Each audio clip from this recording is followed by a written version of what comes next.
Hello, lovelies. If you are hungry, have you ever come to the right place?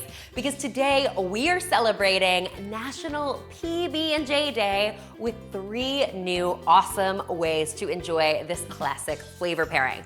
Now, if you've been with the channel for any length of time, you know that I have quite the affinity for PB&J. In fact, over the years, I've probably made at least a dozen PB&J inspired recipes, including these delicious PB&J French toast roll-ups, this incredible PB&J oatmeal, and this incredible PB&J inspired granola that makes the perfect breakfast food. So it's pretty clear that when it comes to PB&J, it's love at first bite. Today though, I have 3 awesome new ways to enjoy it, starting with some PB&J baked oatmeal. So this is actually a version of my classic baked oatmeal, which happens to be one of the most popular recipes I have ever made on the channel. So I'm excited to be making a PB&J version. I actually can't believe I haven't already.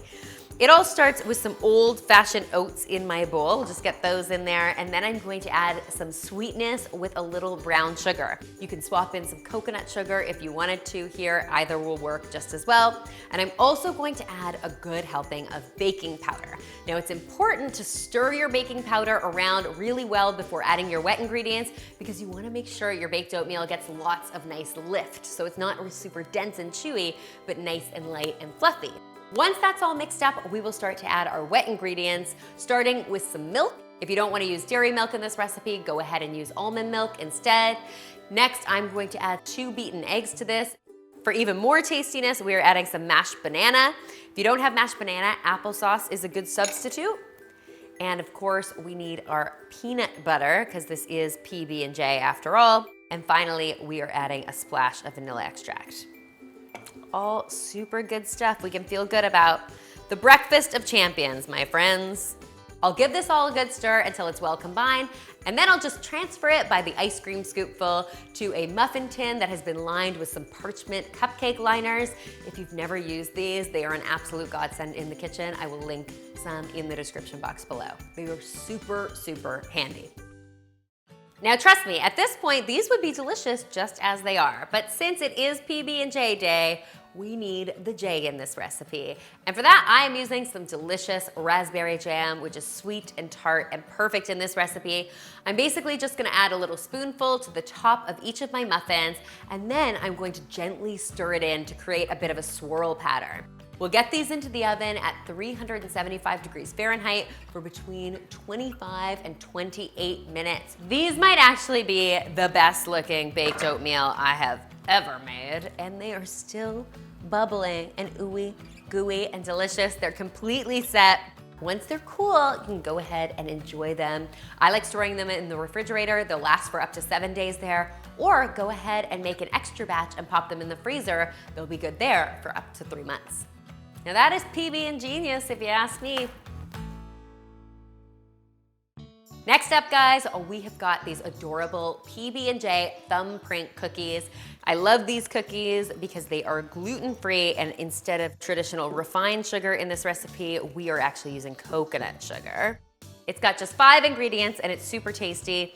It all starts, of course, with some peanut butter. I'm using natural peanut butter. I think it has a way better texture. Whoa. To that, I'm going to add a beaten egg and some vanilla extract. We'll give that all a good stir so it's well combined, and then we'll add our dry ingredients. So I've got my oat flour headed into the bowl and some coconut sugar. We're gonna mix this all together until it forms a nice dough. A deer, a female deer, ray, a drop of golden sun. Once your dough is all mixed together, you can go ahead and either use a cookie scoop or just your hands. I like using a cookie scoop because it gives me nice, consistently shaped cookies. And we're just going to roll it into balls and then arrange it on a parchment-lined baking sheet.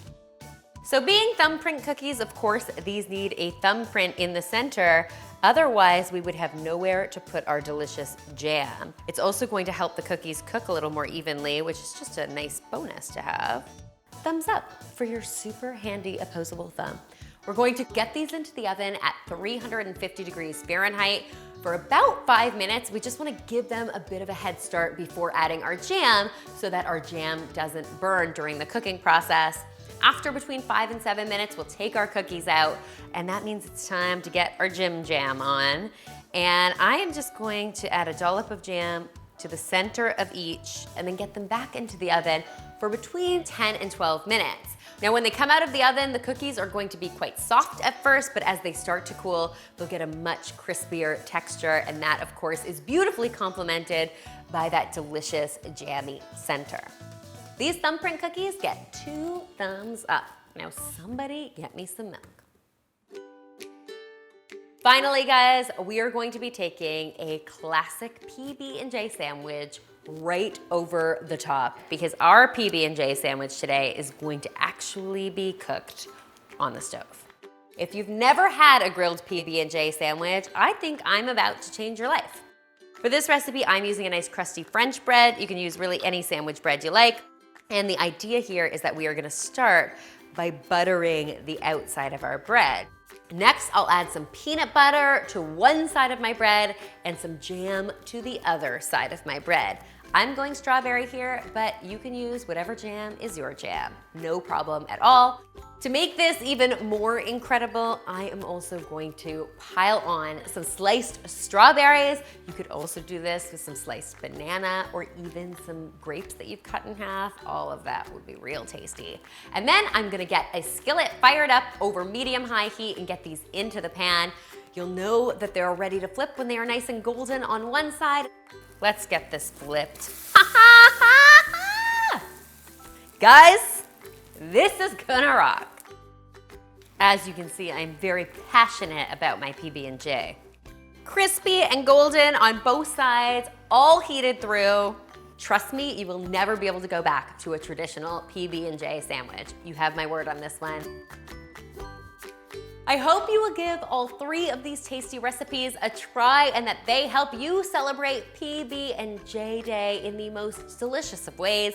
If you do, be sure to tweet me, Instagram me, or Snapchat me a photo, because I love seeing your kitchen creations. All of the recipes, as always, are in the description box below, so you can find them there. And finally, if you haven't already, be sure to subscribe, because there is a lot more deliciousness where this came from.